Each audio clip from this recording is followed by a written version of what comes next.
to my channel, and this is another chapter of the Dalgona craze. Now, kung tapos na kayo sa Dalgona coffee, tapos na kayo sa Dalgona Milo, ano pa bang meron? We have the Dalgona Ube, Dalgona Strawberry, and Dalgona Matcha. And FYI guys, I'm not using any food coloring. And ito pa yung mas gusto nyo. 2 ingredients lang per flavor. And isa na doon yung cream. Diba? It's so easy. Actually, mas easy pa siya sa Dalgona Milo ko. For me ha, it's super easy. And ang sarap for ube lovers like me. Then for matcha lovers like my current roommate. And then for strawberry lovers like, I don't know, my sister. This is the perfect summer drink for you and your kids. So please watch this video and samahan niyo ako step by step, and I will teach you how to make this, and this.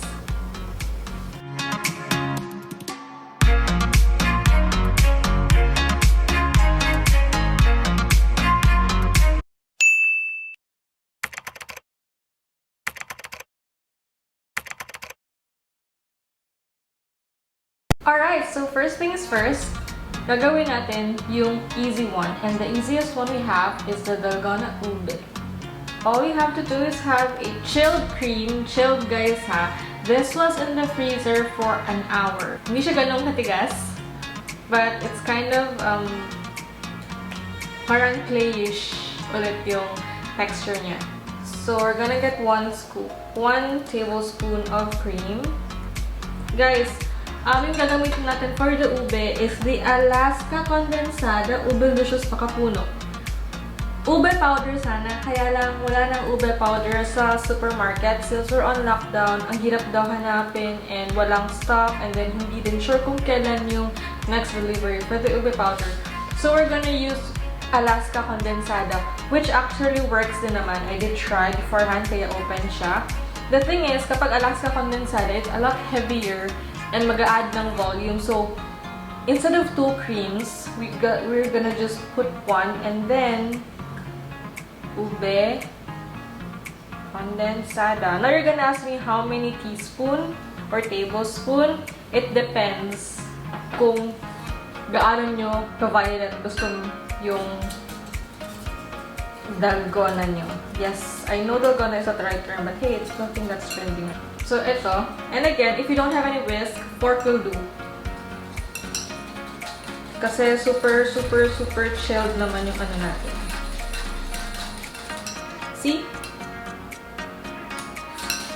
Nag-color na kaagad siya. Violet na kaagad siya. Super bilis lang guys. It doesn't take much kasi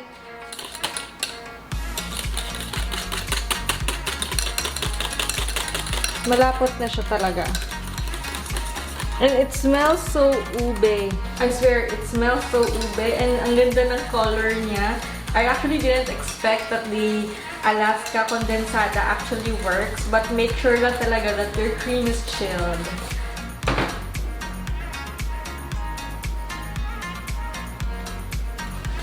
Tastes good. Hindi siya ganun ka-sweet. Don't put sugar na.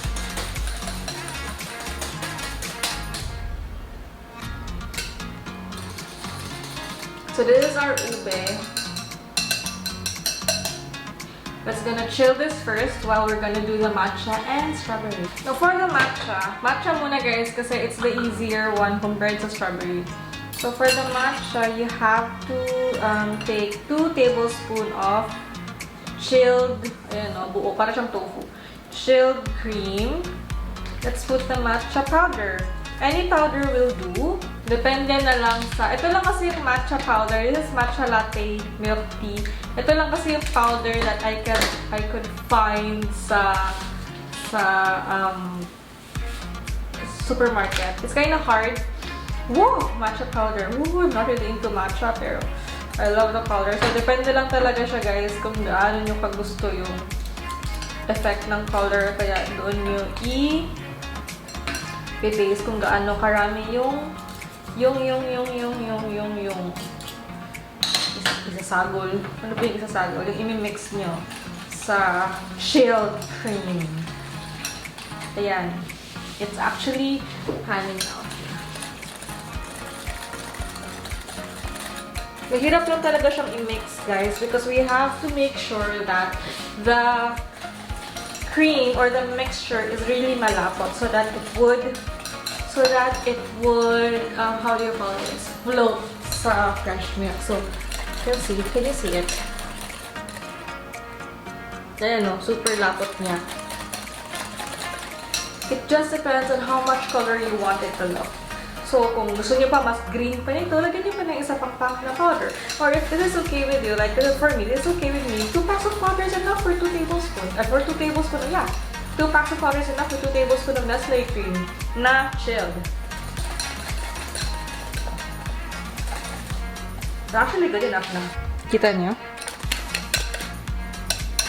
Matcha green. Can you see it? It's matcha green. And it's very malapot. It's not watery. Just make sure, guys, that it's not that watery para you don't have to mix for ilang minutes. So, like, ilang minutes.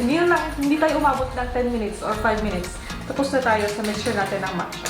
So, si matcha naka-chill na ngayon. Now, we're gonna go sa hardest part. This is the strawberry beer brand. Because we tried mixing this na powder to cream.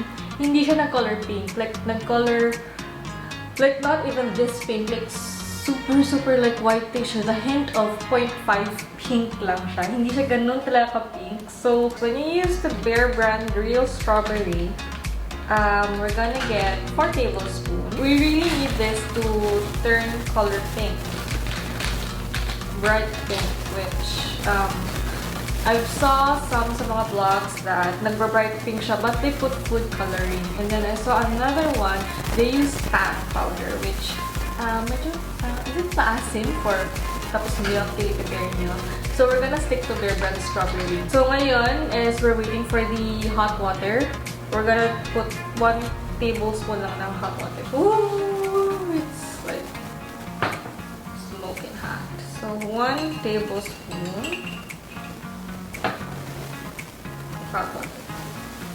Yan, it turned pink na kaagad. So, we're gonna mix this.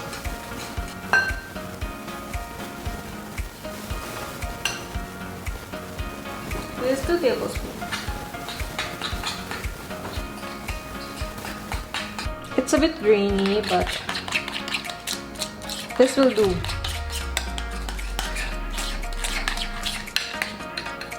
Kasi if walang hot water, the pink coloring sa Bear brand hindi lumalabas.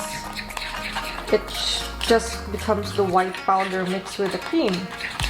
So we need it to melt, kaya hot water. Now we're adding the cream. That's 2 tablespoons of cream.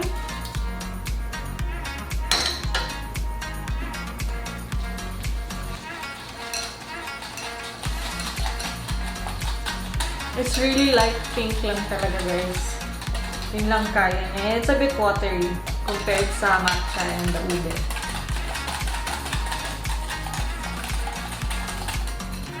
The cream kasi, it makes it lighter. Dapat pala more. Siguro 5 tablespoons of Bear brand.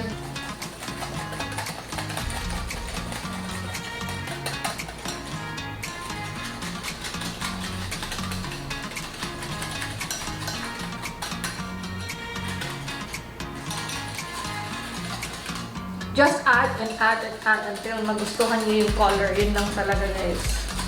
Here, this is the very light pink lang.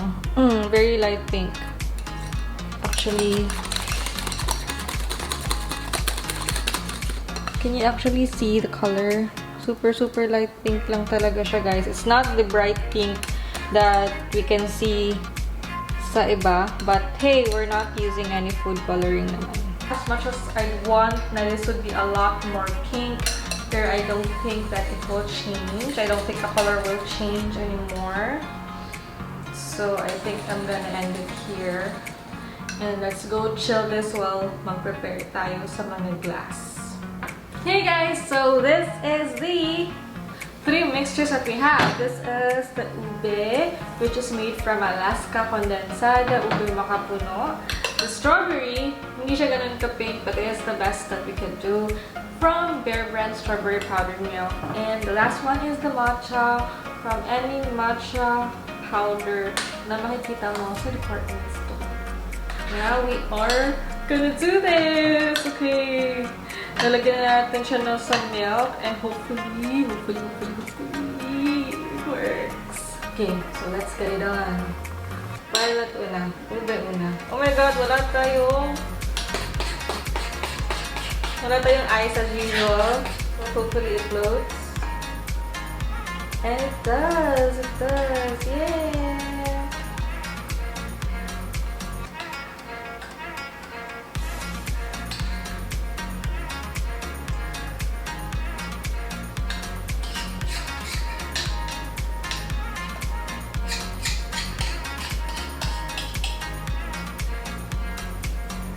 Pangit ng itsura, guys. I'm sorry. Hindi ako ganun ka-creative or ka-talented when it comes to this. Overflow na siya. There you go. That's our ube. Later na si strawberry. Kinakagabahan ako kay strawberry. Matcha. Matcha. Matcha.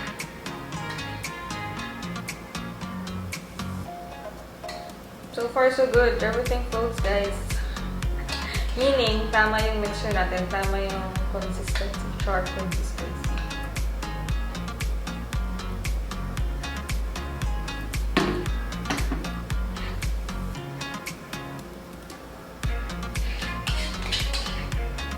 Sayang kasi, mahal yung matcha powder. There you go. It looks awful. And the last but not the least, my God, kinakabahan ako. Ang heavy pa naman niya. Please, please, please.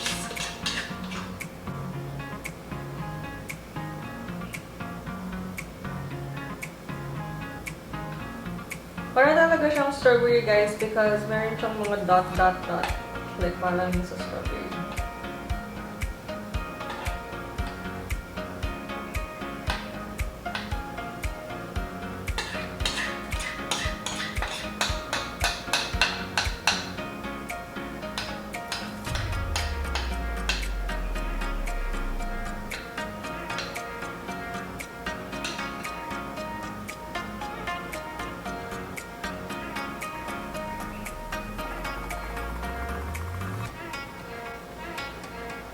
That's it! Oh my god! I'm not sure how it looks sa camera, but I'm gonna think that it's ang ganda talaga ng ube, no? So this is it, guys! This is the 3-flavored Dalgona para maiba naman. Kung tapos na kayo sa coffee, kung tapos na kayo sa Milo, at gusto nyo ng something new for your Dalgona experience, this is it.